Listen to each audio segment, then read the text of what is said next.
believe in that as well, that when you need to hear those people, but earn those 70% people. A lot of things changed for me, and it's a little bit embarrassing to share, but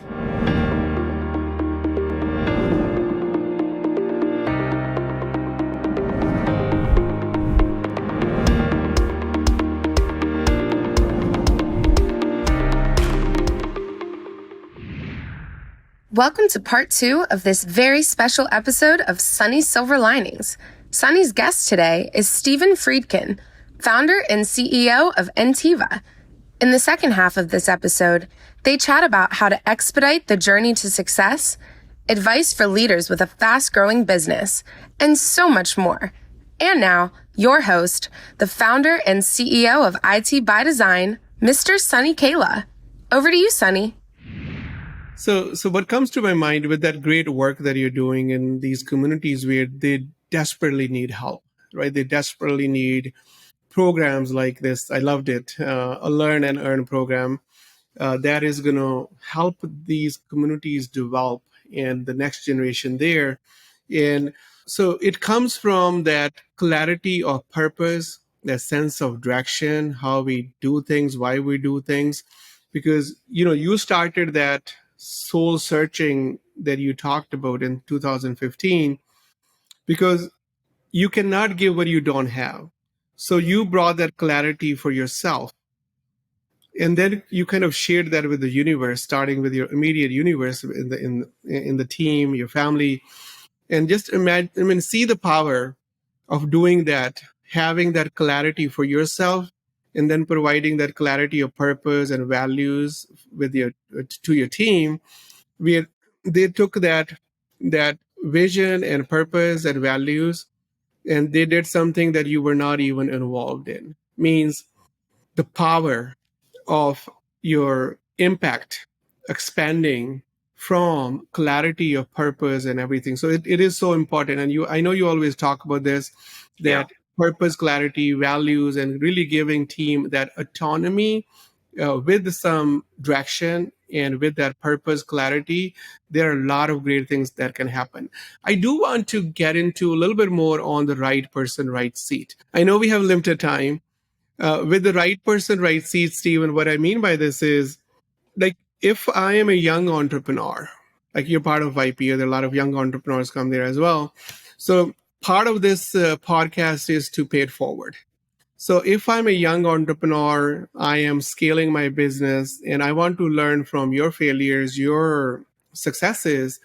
So what is your advice for an entrepreneur where they are struggling with the right person, right seat, and assume that now they are clear about their purpose, they have values, but now they want to bring the right person, right seat, and direction alignment towards the future direction? What are some of the things that you will share with those entrepreneurs so they can expedite their journey to success? I can share with you something that took me a long time to get over.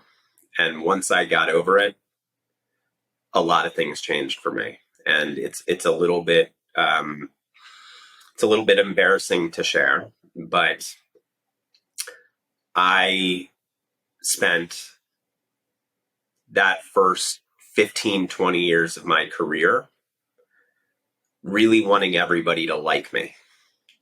So everybody that I talked to, and I was good at it, right? I never lied. I never really fundamentally changed who I was, but my main fuel was feeling like the person, whether it was the client or the employee or the partner vendor, whoever it was, liked me. Mm-hmm. And so the amount of energy I put in to slightly modifying who I was in order to achieve that was tremendous. And every time somebody would not like me, it would hurt me to my very core. And what hit me in 2015, it was all around the same time, was the realization that at 80 people, I couldn't get everybody to like me. At 800 people, there's no way. And maybe rather than forcing myself to feel that need to be liked, what if, as a leader, I was focused on being consistent and respected? And to me, that goes back to defining that purpose and the values that support that purpose and tolerating nothing that is outside of that. So you may not like me, but at the end of the day, you know what I value. You know, by extension, you don't have to be part of this company, but as long as I'm the leader of it and it's my choice of what we're doing, the purpose is how I describe it. The values are how I describe it. I will be consistent in communicating that message. And at the end of the day, if you believe in that message yourself, you're in the right company. Mm-hmm. Then once you're in that right company, let's make sure you're in the right seat. But I'll tell you, and we can go back to the right seat in a moment, that was really hard. For many, many, many years, I may have made up a role for somebody that they really wanted because they wanted an opportunity to do something that was a little bit outside the norm. And I wanted to make them happy, so I did it. I was inconsistent as a result of that. Mm-hmm. When the values and the purpose became clear and I committed to myself that I was okay not being liked by everyone, but that I needed to be consistent and respected to be an effective leader to ultimately drive that positive impact that I want, it meant that there's only a certain profile of people that are part of this journey, right? Yeah, and that was sad, right? It was sad to see over the next several years, people that had been with me for a long time no longer be here. Mm-hmm. It was sad to hear those things, but ultimately I let it go and I let us focus on making sure we filled the right seats with the right people that shared that purpose, that shared those values. And then you started to see magic happen where things would just move forward in the direction that you wanted it. And it's not magical. We're all very intentional. We're all working really hard. We're all making decisions, but those decisions are guided by those principles. And the people that are here that choose to be here have that in their heart in addition to their mind. And when you're able to do that, you're able to drive these results. Yeah. So before we get into a little bit more on this topic, I want to. So what I gathered so far is that sometimes as leaders we have to make tough decisions, and sometimes like they say your sometimes assets will become liabilities, and your liabilities will become assets. So when we are kind of really want to really do good for everyone. We want people to like us, right? And it's just from that kind heart as well that it comes that you want everyone to, you want to probably serve everyone.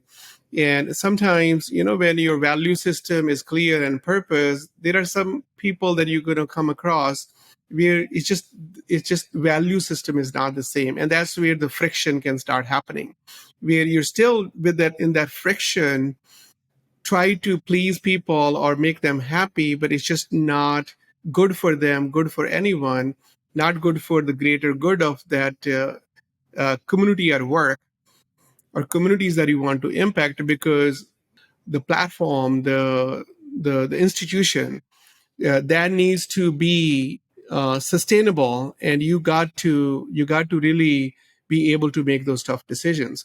And one story that I want to share there, Stephen, is before moving to where I live right now, I used to live in Monroe, New Jersey, which is like, you're close to me. In New Jersey, we go with the Turnpike exit, so 8A, in New Jersey, Turnpike 8A. So Italian American mayor of Monroe, Mayor Pucci, and he won his election, and it was his fifth term as a mayor. And I'm like, what are you doing that made you successful for all these years? I think the 20 plus years that he was kind of in that town. And I'm like, what would you like to share with me? And this is like maybe more than 10, 12 years ago. And he said, Sunny, one thing that I do is, I do serve people really well in my town, but not everyone is going to be with me. And Sunny, don't forget this formula of 70, 20, and 10. And I'm like, what is that formula? 7, 20, and 10. He said, from my all this experience as a mayor, there are 10% of people, they're just negatively built, or it's just totally value system misalignment. And I just, no matter what I do, I will never be able to make them happy. And there are about 20%, Sunny, that so he knew a little bit about computers. And he's like, you probably know zeros and ones in computers and flip flop, that there's about 20% where they will be flip-flopping. They're with you today, they're not with you tomorrow. There's something that you're doing, pleasing them. They're with you again and they're not with you, but you cannot rely on them. And he said there are about 70% people in every community. It could be your company, it could be your town. They will tell you as it is. They're normally, their mindsets, their values are aligned. If you serve them well, that's going to keep you in that position of really that impact. That focus on 70% of the people and really serve them well. And if, even something that they're saying is not resonating, like not kind of really, it's hard to hear. You are not hearing what you want to hear, but what you need to hear. Believe in that as well, that when you need to hear those people, but earn those 70% people, the 70-20-10 rule. And I'm like, that was, after that, I started observing things at different levels, like state level, city level, company level, friends level. I'm like, they're always that formula, that there are 70% people where they're, if they're with you, they're with you. They're going to stand with you, and no matter what. So, okay, now let's get into this little bit of right person, right seat a little bit more. So, is there any advice that you have for leaders where businesses are growing fast, they're leading these hyper growth companies, that how can they apply your thinking, your insights into making sure that their people are on right seat, the right person is on right seat, and they're moving in that one direction? Well, I think everything you just shared is accurate. That 70-20-10 concept Yeah. resonates with me quite well, and I can see it within my own journey. So again, thank you for that perspective, and thank you for sharing that. To me, it's a constant review. The most important thing we can be doing as leaders in our company is assessing whether we have the right people in the right seat, determining, if for whatever reason it's not the right fit, why, right? Are they missing any of our core values? Do they understand the job? Do they want the job? Do they have the capacity to do the job? These are all questions we ask.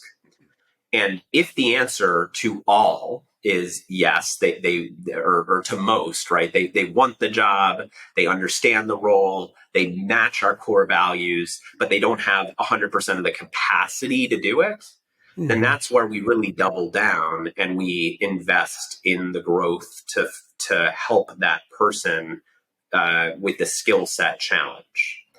But if at the end of the day, they maybe have the capacity to do it, but you can tell they genuinely don't want to do it, or they want to do it and they have the capacity to do it, but they don't meet the core values, those are square pegs and round holes. You can work really hard to shove them in and you can temporarily get results, but those results will never, ever be autonomous.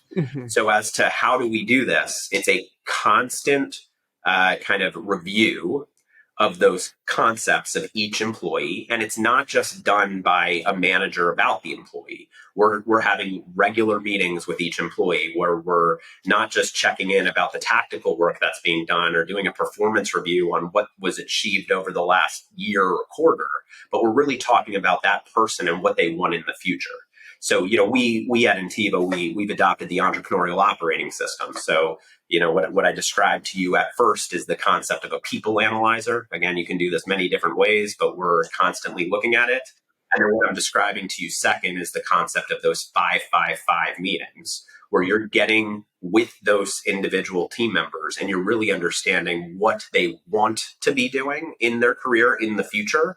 And you're working with them both professionally and personally to align. And if you can align and it works within the company, you're getting maximum results, right person, right seat. And if you can't, then you're trying to, shift. Does this person have enough to be in a different seat in the organization? Or is this somebody that we ultimately want to support their growth and development, staying true to our mission and our purpose, but help them grow and develop outside of the company? So I hope that's somewhat helpful in terms of tools. But it's very hard, right? Especially in a company that's mostly engineers, where people have a lot of IQ, but not necessarily a lot of emotional intelligence. And you can be super smart and super good at the core job that you have, but not be in alignment with those core values, or maybe, to your point, not have the desire to be kind. Maybe your desire is to be right. And, I can't begin to tell you how many times I've worked with engineers who are motivated simply by being the smartest person in the room, and how over time I've realized that doesn't work here. That doesn't grow each other. That actually impedes the growth of each other. And even if I'm giving up the best engineer that could solve the best technical challenges, I know I have to, because it's not going to be a good fit in creating the environment that ultimately drives the best results that we can. Yeah. And when you have the desire to be right, that limits your learning ability as well, because then that growth that you're talking about, right, that the purpose.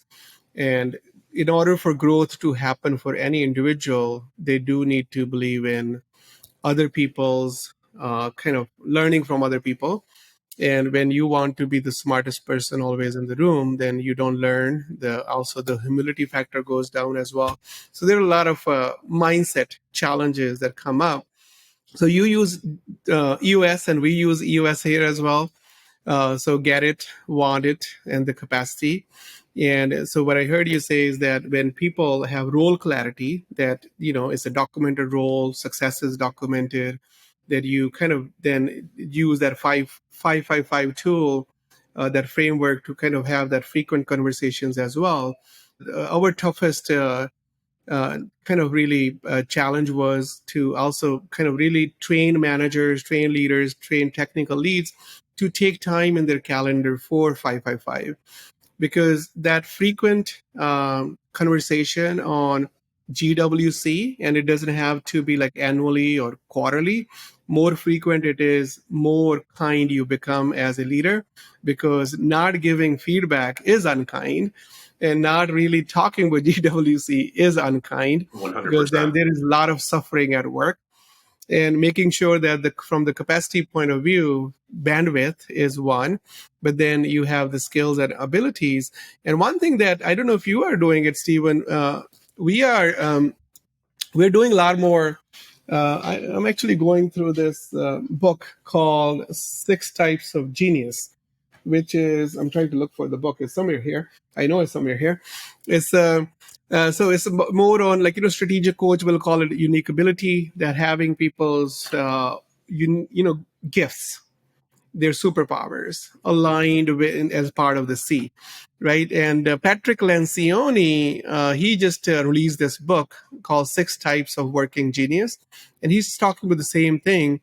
That normally there are six types of personalities, and when you have the total activity inventory list for a team, like from the GWCC point of view, if you take any task, it's someone's frustration and someone's energy.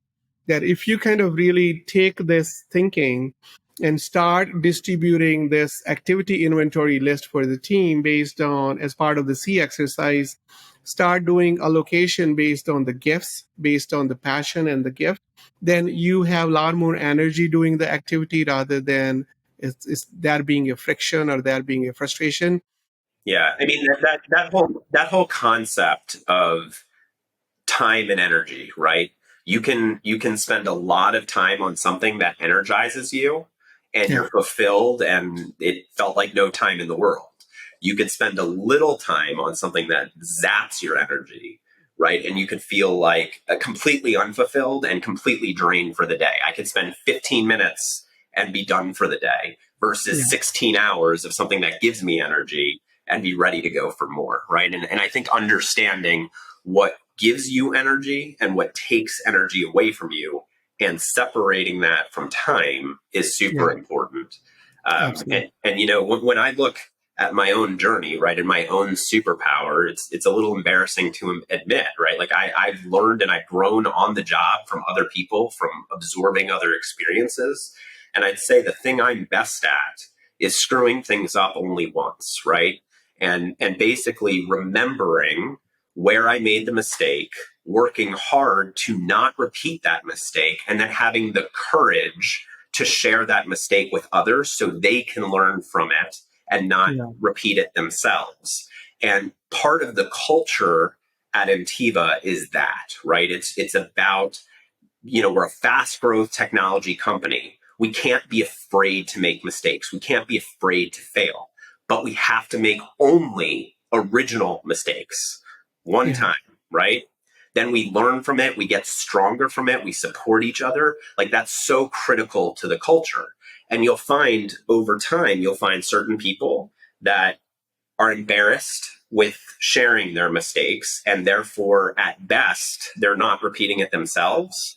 But the reality is, we need people that are courageous enough to Hmm. be willing to grow others, to be willing to get their energy from explaining what they learned so they know they can set up that next person for more success than they had in that very item, right? You Yeah. know, I can tell you countless stories, you know, as simple from a technical perspective as, you know, 15 years ago I was doing maintenance on a server out in California 3,000 miles away on a Sunday morning, and there was a little icon on the bottom right hand corner of the screen. One was my VPN connection, and one was the local network adapter of the server. They looked exactly the same. And I went to go disconnect the VPN when I was done, and I accidentally disabled the local network card. So 3,000 miles away, I completely disconnected a server, and I had to call up my client because I obviously could not get there, get them to go into the office, get them to physically pull up a monitor behind the server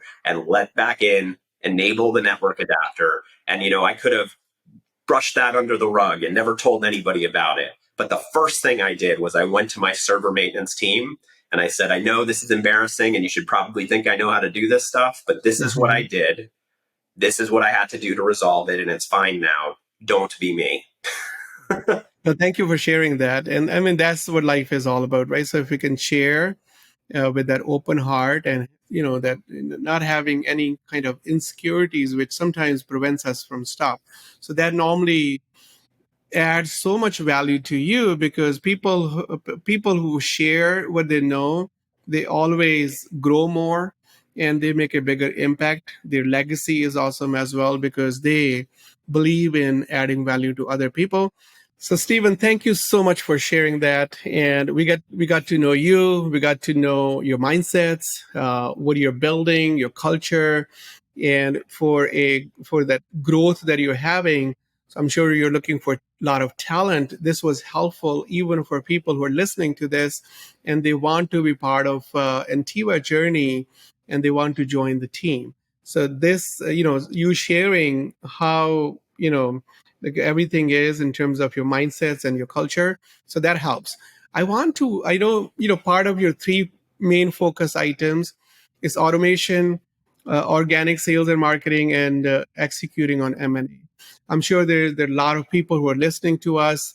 They want to probably talk to you about M&A. What are you looking for in the channel? What that ideal MSP profile is? What it makes it ICP for you? Got it. Thank you for the question. And first and foremost, in case you haven't figured this out about me, I'm happy to be a sounding board to anybody that's interested in exploring M&A, even if we're not the right fit for them.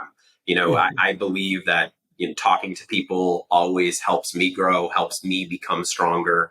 And if I can share with anyone some of what I've learned along the way. You know, again, I've led Ntiva through 2 transactions. I've completed over 13 acquisitions inside of Ntiva. I've made a lot of original mistakes. And if I can help others avoid them, that creates fulfillment for me. That fills my tank. So I'm open to talking to anyone. But as I've noted before, I'm no longer the person to try to fulfill myself by making everyone like me and making them feel like they'll be a part of what we're doing, because it simply wouldn't be the case. At the end of the day, first and foremost, we need alignment around culture. And I don't mean precise core values, the same purpose, but I mean a true belief that growing people and growing your clients is the most important thing. So many people don't look at it that way. So many people are just looking at data. They are proud of themselves for making it so they don't rely on particular technical talent to support what they're doing, and they've got the best process out there. Number one thing we need is a good culture fit. We need alignment around the importance of people and the fact that at the core of what we're doing is a people business. Once we have that, we're really looking to get acquisitions done that are in our space. So other managed service providers offering similar products and services, that coming together creates more strength. So that could be getting into additional geographies, or that could be going into regions that we're currently in and adding more volume to those regions. So set differently, in the regions we're in today, which is the Mid-Atlantic via DC Metro, the Northeast via New York Metro, the Midwest via Chicagoland, and the Rocky Mountains via Colorado Springs.